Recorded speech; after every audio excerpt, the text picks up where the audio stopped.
The following is a hockey podcast out of Vancouver and Surrey, British Columbia. It'll only consist of a lot of puck talk and even more BS, or in actual words, banter and satire. Enjoy, and as always, go Canucks go. You think the Canucks should sign Thatcher Demko tomorrow, or should they trade Thatcher Demko for Jason Robertson, or whatever his name is, because Jake Ottinger wants to trade out of Dallas, maybe? Okay, there's a lot going on.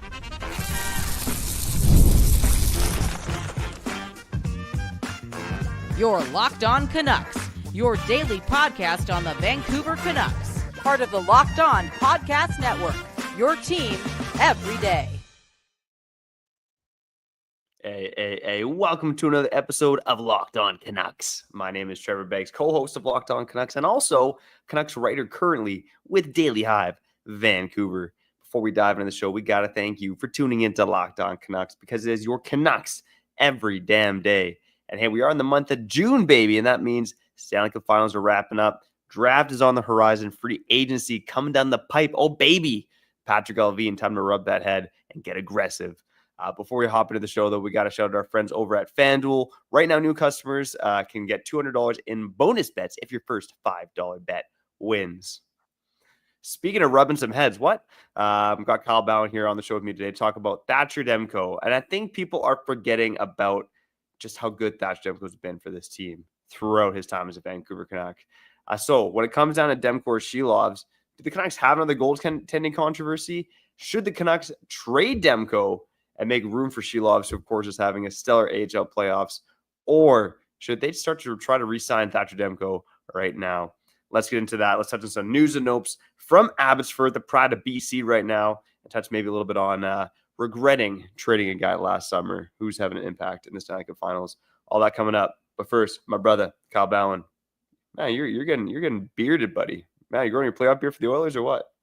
That's something else, right? I guess the beard is coming in more and more these days. It's called puberty, Trevor. 32 and a half years old. Evolution does happen. And damn, we're seeing Arturs Silovs evolve quite rapidly, okay? We talked about this briefly last week, maybe 2 weeks ago, when he picks up another shutout in a playoff game. And here we are talking about the goaltending again and again and again.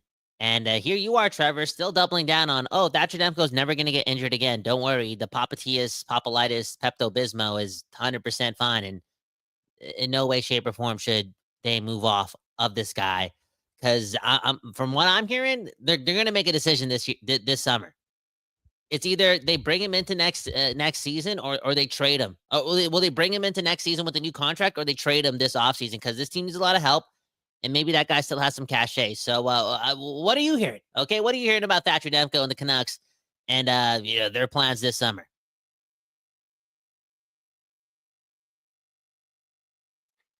Yeah, I mean, it sounds like, again, these are reports coming from guys like Dollywall talking about how the Canucks are going to try to negotiate with Demko this offseason. And I truly believe it's in the Canucks' best interest to try to sign Thatcher Demko now. I don't think it makes sense for Demko to do it because I think coming off of the season he had where he barely played, he was injured all the time. He's not really in a great negotiating position. He'll probably want that Allmark Swayman money, which I think he deserves, but the Canucks should and will have some hesitation because he barely played last year. But when I think about the Vancouver Canucks and the one guy who can save the Vancouver Canucks, and we're all going to say Quinn Hughes, but Quinn Hughes was on a superhuman level last season, and the Canucks still missed the playoffs. As good as Lankinen was, the Canucks, they did have below average goaltending compared to most NHL teams last season. Thatcher Demko could be the great equalizer for the Vancouver Canucks, and I know we're all getting stiffies for Arturs Silovs right now, man. I mean, there's an Arty Party here on the West Coast.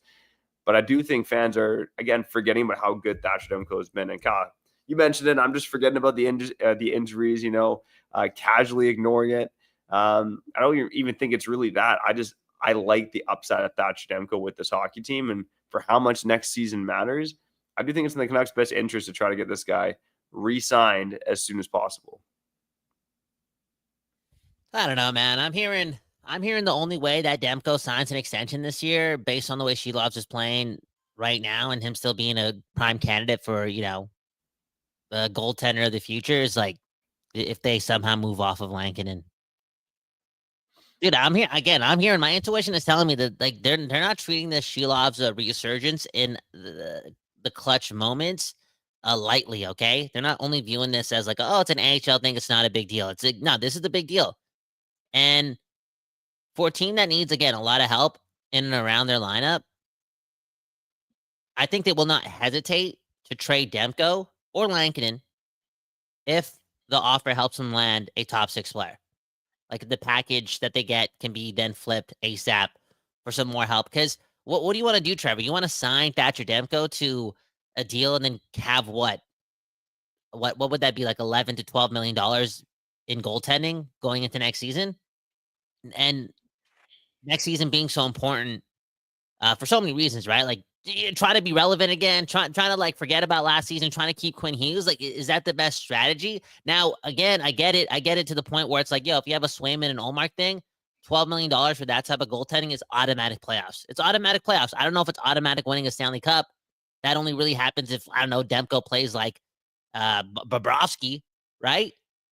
But again, on that note, like you're going to commit $12 to $13 million or $12 million in goaltending, knowing that one guy has one knee. I don't know if that's a smart move for this organization. I don't. Yeah. So it's like if you're keeping Demko, I'm pretty sure the Canucks are going to be shopping Lankinen. Yeah, which is interesting, right? And again, I have a hard time seeing them move Lankinen because of the no move clause, because they've just committed to him for 5 years. He does seem to me like the least likely guy to be traded, but I'm warming up to it more and more, Kyle. I'm not going to lie, because look, I just don't know if you're getting great value from Demko right now. Like he might be the guy that it makes the least sense to trade because his value is going to be pretty low. I don't know if a team's really going to be paying like a legit young top 6 asset for Thatcher Demko after he played 18 games last season. Like I don't see it happening. And again, I have a hard time seeing Lankinen getting traded, but I'm warming up to it a bit more if the Canucks could swing it. Like it does seem to me like Arturs Silovs really is the number 1 trade candidate here for the Vancouver Canucks. And look, I know there's risks with Demko and his injury, and like the Canucks know better than you and I do. But reports right now are that he is healthy. He will have a full offseason of training coming into next season. And of course, he's again had a lot of injuries throughout his career, but he's proven that he can be a Vezina caliber goaltender. And with Lankinen, he's a steady 1B. And with Silovs, you're rolling the dice. And I think in most scenarios, Kyle, I would be on, team, let's build for the future. Let's get Silovs in here. Let's see what he can do. And look, most Canuck fans think that's the case. We ran a poll on our YouTube page saying, should the Canucks trade Demko or Silovs? 67% of you said trade Demko. 33% said trade Silovs. So I think 2/3 of Canucks fans, at least on our page, are on team trade Demko right now. But again, you got a guy who is proven to be one of the best goalies in the league as long as he can stay healthy. He's injured all the time, dude. He's injured all the time, and this is the last time they can get value from him. If anything. I don't think it's the last time they're going to get value from him. I think his value's at a low right now because of last season. If he has one good stretch to start next season, then the value is going to be there. People are going to be like, okay, Demko's back. Here we go. It's a risk either way, Kyle. Like you're taking a risk whether you trade Demko or Silovs. So you're saying the least amount of risk trading Lankinen, but even then to have Demko and Silovs in there without kind of your steady guy is a risk too, man. Like there's risks no matter what way you look at it. No, there's a lot of risks all around. And as J. Cole said, if you're scared to take a chance, how the F you gonna get rich? Okay, for real.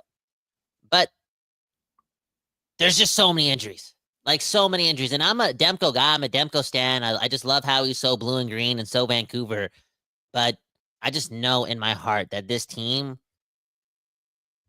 I'm looking around, their lineup and what they need to do and what other teams have in their cabinet when it comes to, trade pieces and whatnot. And I'm like, if the Canucks get offered like 2 second-round picks for Thatcher Demko or again, I don't know. Are they taking that? Maybe they are. Because you package those picks and maybe it's a first and a second. I don't know. Like, who knows what it is, but then you can immediately turn that around ASAP. Because I think this team will have more faith in Silovs giving you not like similar Demko-like things, but can Silovs be a 1B next year? Because he'll be playing for a contract too. Like, there's a lot on the line for him too. And dude, like what he's doing right now it's not a joke. It's not a joke. Again, not to repeat ourselves, but this is the third time in the last 24 months where Silovs is like proving that in clutch moments, he's gonna be the best goalie in a tournament, or like he's gonna be like up there. You know, he's not gonna crumble. Like that's when he's at his best, and he's doing it again. He's doing it again, and he started off the season in the NHL. He went to the AHL, and it's not like he lit it up for Abbotsford, but he just turning into like Mr. Conn Smythe down there, Mr. Patrick Waugh down there, and I think it's making this organization think differently about their whole goaltending situation because they have Arturs Silovs playing at this level. Now, Trevor, let me ask you, is there any chance that you can get the same for Thatcher Demko in a trade versus what you can get for Arturs Silovs? I mean, right now, I think their value on the trade market is probably closer than you think, right? And it's the same reason why a lot of our fans are saying trade Demko and keep Silovs, right? You see the promise in Silovs, you see the injury history of Demko. Even Demko is a much, much, much more proven commodity.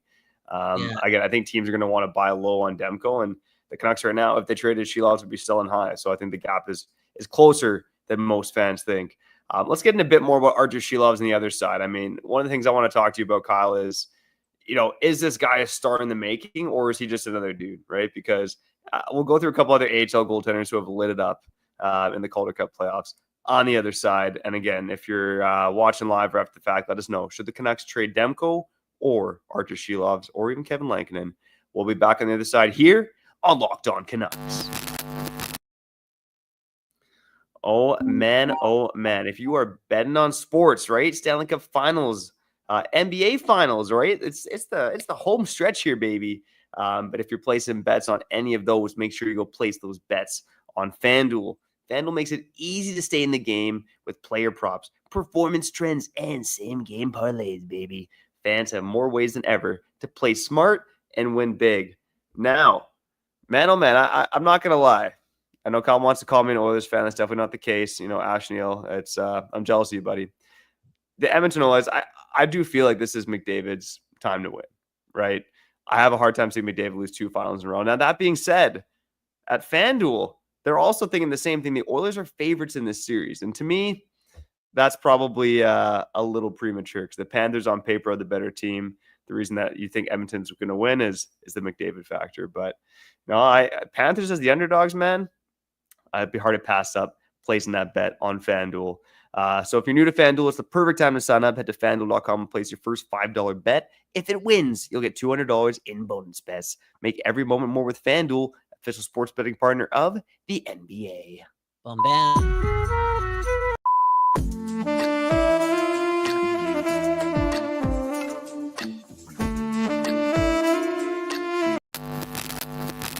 People, we back doing this, and that's talking about your Canucks and still talking about the goaltending and still talking about Thatcher Demko and the Silovs thing, because now it's a story. It's a bit of a story because Silovs weekly is doing his thing. He's picking up shutouts in the AHL playoffs, and he's looking really good. And again, it's making us think. Speaking of making us think, before we talk more about the goaltending, though, Trevor, can I just steal your attention for a bit? Because I went off on this on Friday when I had 20 minutes in the studio. I talked about, Lyndon's comments about Elias Pettersson and the potential rift between him and just people in the organization that also include Henrik and Daniel.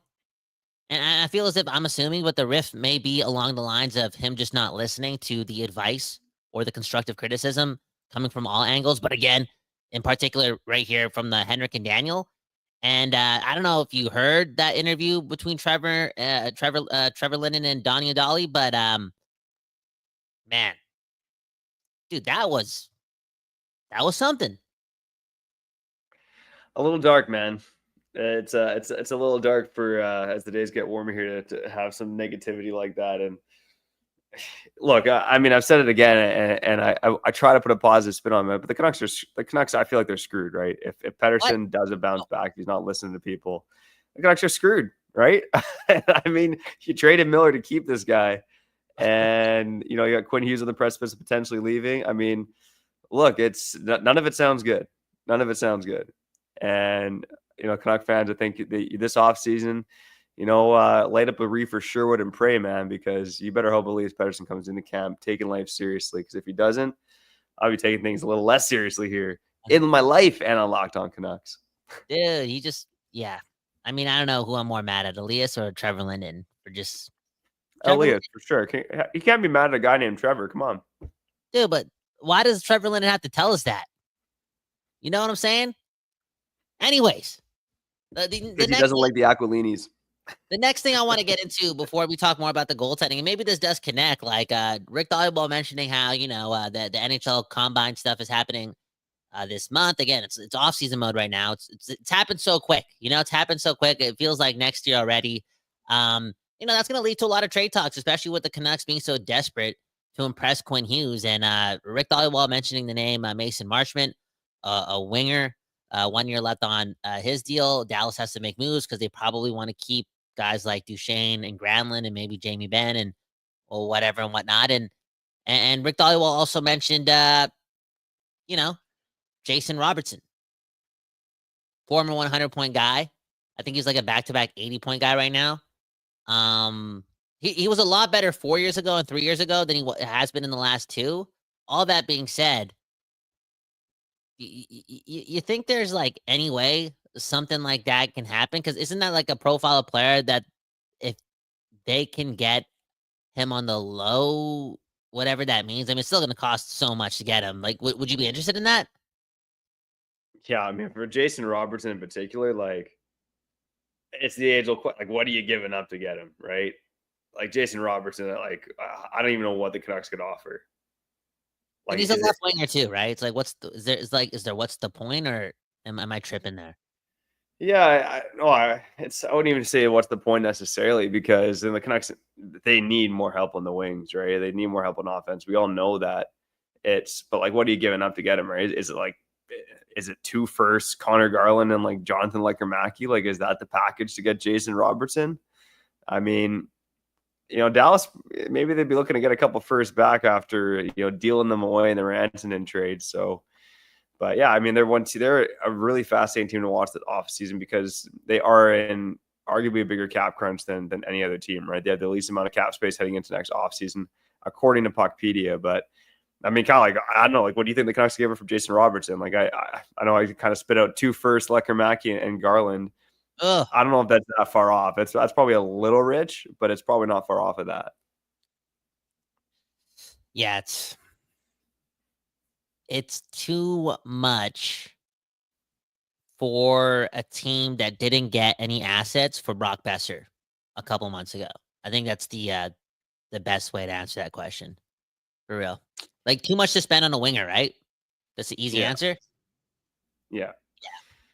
Yeah. I mean, like, Jason Roberts is an impact player. Like, I'd love to have a guy like Roster. He's, his puck skills are great. He's elusive around the net. Big body guy. Like, he'd be an awesome piece for this hockey team. But I think it's too much. And I think the Canucks, again, they're in such a pickle with Elias Pettersson too, right? Like, right now they're just believing in the bounce back. But if, say, you spend all those assets to get Jason Robertson and then Elias Pettersson sucks next year, you're like, well, what the hell is the point of that? Well, yeah, like, you probably want to go almost like lower game hunting in a sense, because man, there's a lot of potential outcomes for your Vancouver Canucks next season. Speaking of which, let's get to this comment. This one comes from Brian. Okay, is anyone else totally lost, wondering what direction we're heading in next season? And I am. Like, the more and more we break down the math and we break down like how they can fix these issues, and we kind of remember, like, oh God, they didn't get anything for Brock Besser. How can they move? Like, you know what I'm saying? Like, where do they go from here? They have a strong decor, and maybe they have a Swayman and Ullmark thing. If sorry about the phone, maybe they have a Swayman and Ullmark thing if Demko is 100%, or if Silovs can actually play in the NHL. Who knows? But that's still a maybe, and it's just a lot of question marks. And again, that's why I'm going back to asset management. And I think, like, if they actually truly believe in their hearts that Silovs can be a backup next year and be a 1B, that, yeah, anything's on the table when it comes to Demko or Lankinen getting traded this month. Yeah, no, it's an interesting point you make, and I want to bring up this one comment just to set the stage here for people who don't know. But Supersonic style in the comment saying, don't trade Demko until he gets injured, and don't trade Silovs or Lankinen, period. The problem is the Canucks have 3 goalies on their roster heading into next season, and you can't put Silovs in the minors without putting him through waivers. So the Canucks are in a position where they have to make a decision here on their goaltenders. It's more just a decision of which one are you going to trade. Now, Kyle, quickly before we get to break, I did want to touch on Silovs again. He's just been an absolute stud here at the AHL level. And again, I'll just look at the Calder Cup playoffs and who are the best goalies in the Calder Cup playoffs of the past few seasons and who's made the jump. So, every year there are guys like Silovs who have actually made the jump to the NHL level in some capacity, right? And you look at the best goaltenders from the Calder Cup playoffs last year, like, Jet Greaves, the Columbus Blue Jackets with the .926 save percentage was up there. Spencer Knight, Dustin Wolf, Devin Levi. Like, those four guys were your leaders in terms of save percentage last season. All guys who saw NHL time this year, and one was nominated for the Calder. One's now a starting goalie in Chicago, right? So, like, Arturs Silovs is on that potential path. Like, even if you look kind of a couple seasons back, Joey Decord was one of the best goalies in the AHL playoffs for the Seattle Kraken affiliate. Now he's starting in the NHL. So, I mean, like, Silovs, like, he's on a path where he could be an NHL starter sooner rather than later. Now, I look at some other guys too, like some of the studs from 3 years ago, Joel Hofer, Pyotr Kochetkov, right? Two guys who are more like 1B goaltenders. But again, you look at some of these guys who have been at the top of the game in the AHL in the playoffs of the past couple of seasons. Most of them have gone on to be NHL goaltenders, and some are even starters, right? Like, maybe one outlier here is Caden Primo, Habs prospect goaltender who was one of the best goalies in the AHL playoffs 3 years ago and then kind of faded into the background this year and didn't look great in the NHL.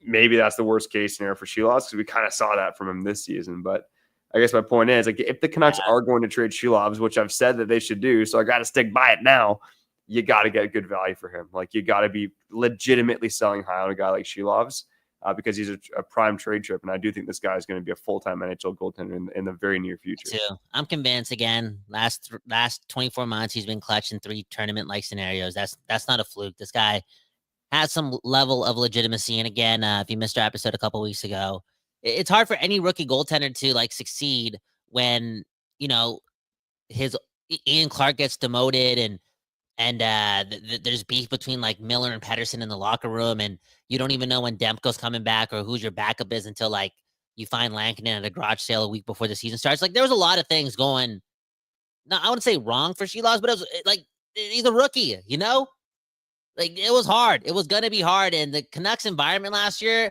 unless you're Quinn Hughes, like, or Kiefer Sherwood, you weren't rocking in it, It was tough to play in Vancouver last year. So, yeah, the whole Silovs thing is just so fascinating now. And I wonder, like, at the end of the day, like, if we do move off of Silovs, I am happy to know that I think teams around the league view him as a prospect, like a top prospect now, as opposed to, like, if he did struggle the whole way this year, he's just like another goalie, But I think, again, across the league, he has some cachet and some swag and some notoriety, and that's important. Like, maybe it is I don't know, maybe Valentino Mancini gets traded this year. I don't know, like, and it's a first and Silovs and Mancini, and, like, the package looks legit. Like, you're talking about that's not bad, to fix your issues in the top 6. You never know because those guys have some cachet. Look at the tape. Mancini played well in the NHL and he's dominating in the AHL. Silovs, good goaltender, first round pick. Now that's a package. That's a package that doesn't involve Lander and Lecker-Mackey, and maybe Canucks fans can stomach that. And boom, bam, they've kind of fixed some of their issues in the top in the top 6. Who knows? But yeah, at least Silovs is, for lack of a better term, is adding to his trade value because there was a time there where it seemed like he had none. Yeah, 100%. I think early on this season, it was not looking great for young Arturs. But Kyle, I don't mind that package. A first, Mancini and Silovs, that should get you something on the trademark. We'll see if that's the move the Canucks end up making. We got to make a move right now as we pause here, and we'll catch you on the other side on Locked On Canucks.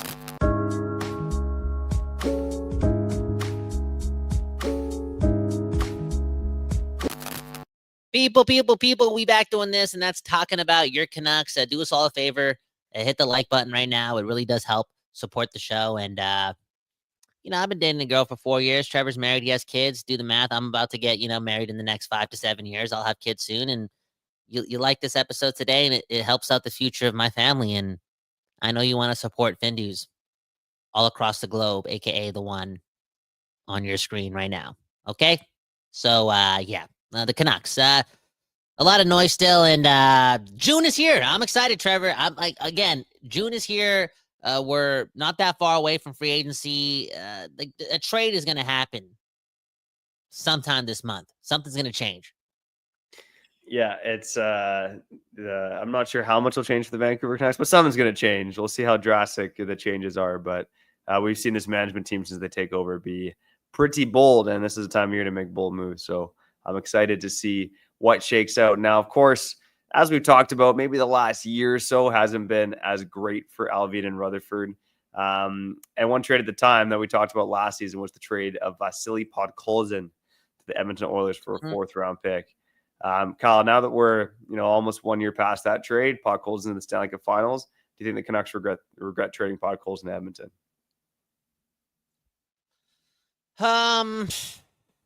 No, they can't really regret it. It is what it is. You know what I'm saying? It is what it is, right? Like, he's like a 30-point guy. I don't know if you ever regret things like that.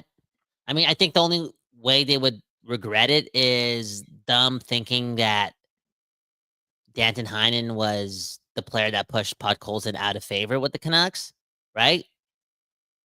Because you probably would have gotten more value out of Podkolzin, way more value out of Podkolzin this year. Because, like, Podkolzin, here's the thing, like, and as Neil is saying it in the comments, and I know it's not an Oilers podcast and whatnot, but I also talked to my other Fijian brother, Nav, and these guys love Podkolzin because they love the work rate. And, I mean, let's say we do want to regret it and go into an alternate universe. I mean, how much would Vasily Podkolzin learn from a guy like Kiefer Sherwood? Probably a lot. Probably a lot. I think Sherwood has a better work rate, but that's because Sherwood's like, his work rate is like 99 overall. Yeah. But Podkolzin, based on the comments from guys like Ash Neal and Nav, like, dude, like, we've seen it from the guys like Rick Tocchet talking about how hard this guy works. Like, there is an NHL player there. It's not going to be like the 25-goal, 50-point guy that, I don't know, we assumed he'd be. Like a piece, like maybe there's a bit of like, without the snarl, like some Sam Bennett-like potential there where he comes alive in the playoffs and he's hard to play against. He's a thorn and he scores goals, blah, blah, blah. Like, he's probably not that guy, but he's an everyday NHLer. And with Zach Hyman out of the lineup, like I talked to you on the phone about this. Like, I definitely see Podkolzin in a 7-game series in the Stanley Cup Finals, possibly scoring a big goal for the Oilers. And that's going to hurt Canucks fans. Yeah. Yeah, 100%. I mean, look, my take on the Podkolzin trade for a while has been you can't be worried about that trade too much. I mean, Podkolzin for a 4th and going to Edmonton, it's not great, but that was a guy who didn't look like he was going to make the Canucks. Would have been lost on waivers if they tried to waive him. Now, in hindsight, like you said, they brought in Danton Heinen for $2.25 million. Podkolzin probably could have done what Danton Heinen did for this team. I think the Canucks had higher hopes for Danton Heinen. I mean, he started with Miller and Besser at training camp and in the regular season. Like, this guy was in the top line role. They wouldn't have had the trust to put Podkolzin there. So at the end of the day, I think hindsight is they probably should have kept him. You trade him to your rival for a 4th round pick. That's not great. But I mean, Podkolzin, I mean, look, it's the reason why guys on my ball hockey team love me, because I work hard. But when you don't finish, it's, how valuable are you really? Yeah. And I'll also add this to our little spiel about Podkolzin. The dude seems like a good guy. Like, he seems like a likable guy. He seems like he always has a smile on his face. And I don't know how much personality he would have added to the Canucks this year internally, like in the locker room. But this year, the team needed more nice guys. Like, they needed some, like, smiles around that room. And again, I didn't know a guy that scored, like, again, Oilers always win in the playoffs. Like, they win playoff rounds. They made it to the Stanley Cup Finals back-to-back years. They've been to Western Conference Finals before. Like, the Oilers fans, again, y'all hate this because I hate them too. I hate my cousin Nav with a passion, okay, for real. Same guy when I went out for chicken wings a couple years ago or last year. I didn't pay for his bill because I paid for my other 2 cousins, but I didn't pay for his because he's an Oilers fan. I'm petty. I don't like him.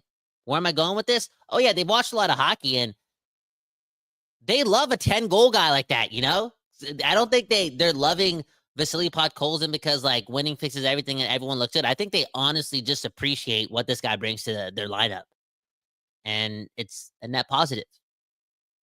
So Yeah, I mean, for a while the Oilers have needed guys who work hard and kind of complement their top goal scorers, and Podkolzin has done that. Again, he certainly wasn't worthy of a top 10 pick.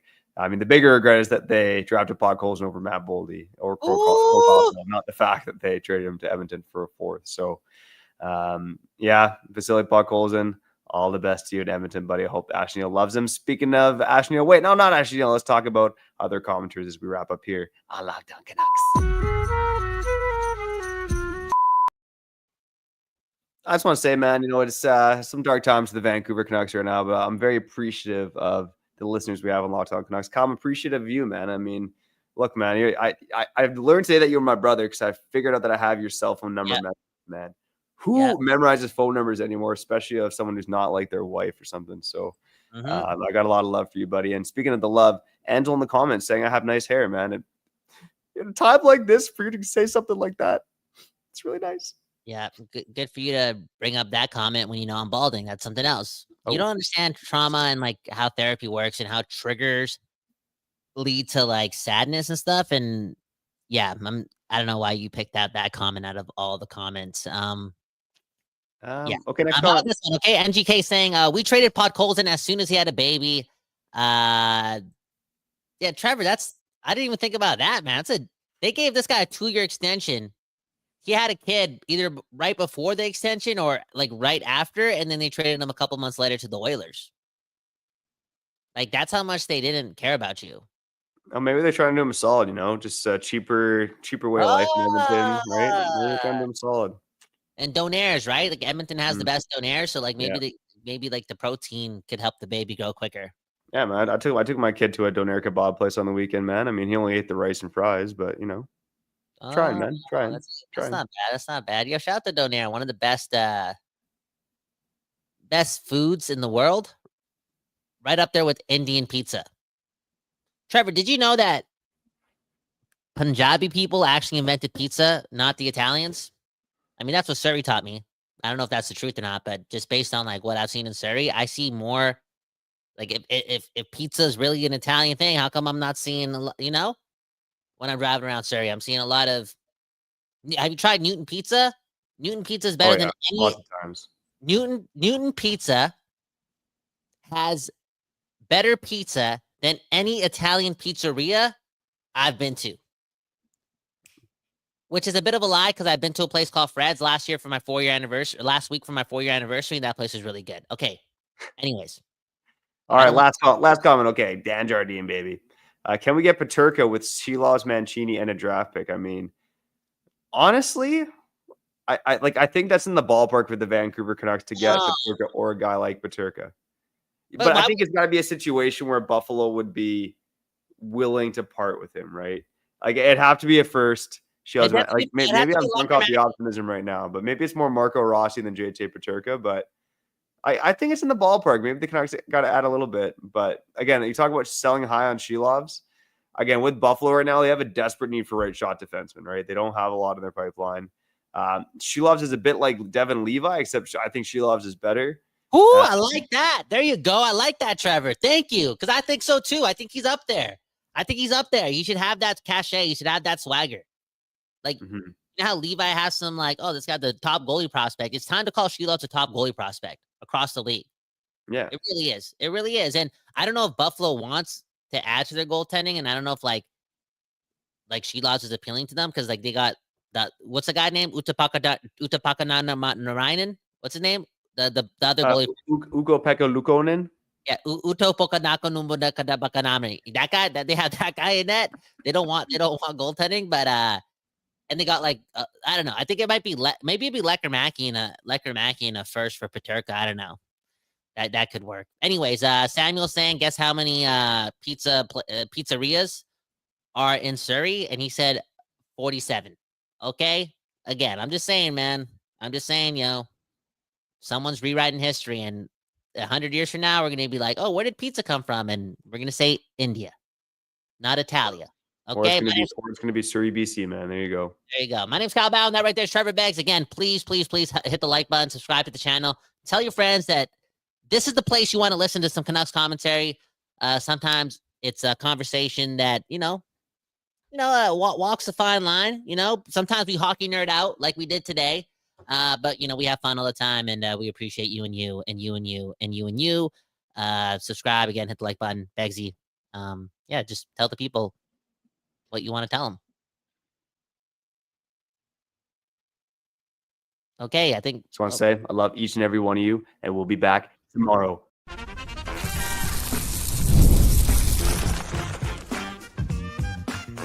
Your Locked On Canucks, your daily podcast on the Vancouver Canucks, part of the Locked On Podcast Network, your team every day.